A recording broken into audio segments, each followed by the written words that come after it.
We'll go to Matt, then Cameron, then Lee.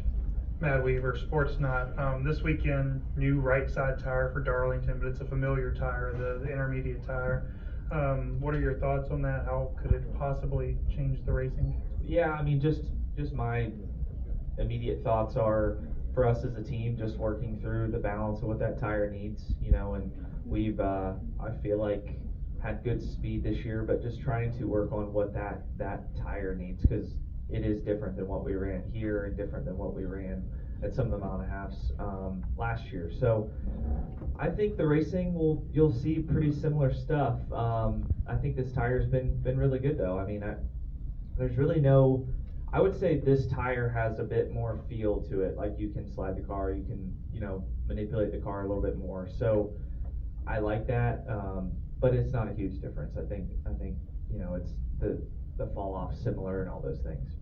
And then for next weekend, do you have a read on the option tire, things that it could provide the racing? What would make it look successful?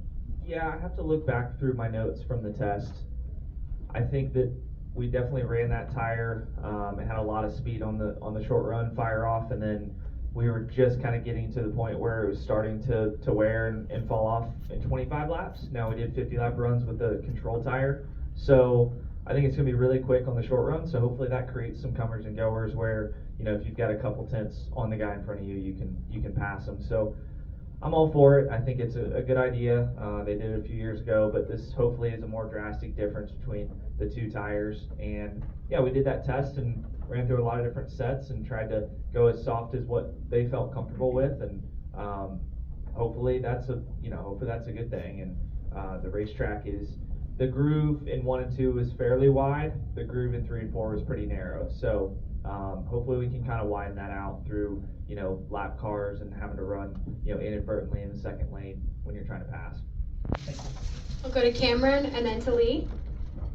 Cameron Richardson, NASCAR.com. You've been on the good and bad end of late race moments here, the last 2 spring races here. So how do you assess those situations where it's tense, whether it's an overtime restart or just a late restart, or you're in a tight battle for lead with someone?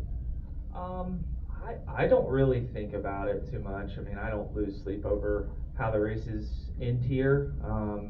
Really, if there's any racetrack you're not thinking about short runs, it's here. You're thinking about, how do I be good for 50 laps? And that's just what it takes all day long to be fast here. And then you might get that caution at the end and have to re-rack them and have a good restart. So I pay attention, for sure. I pay attention to launches on restarts. I pay attention to lane selection, but I'm not losing sleep over what's going to happen on a green white checker here. It's just or late in the race. It's just, how do I manage my tires and my equipment to make the best 40 lap 50 lap run I can do.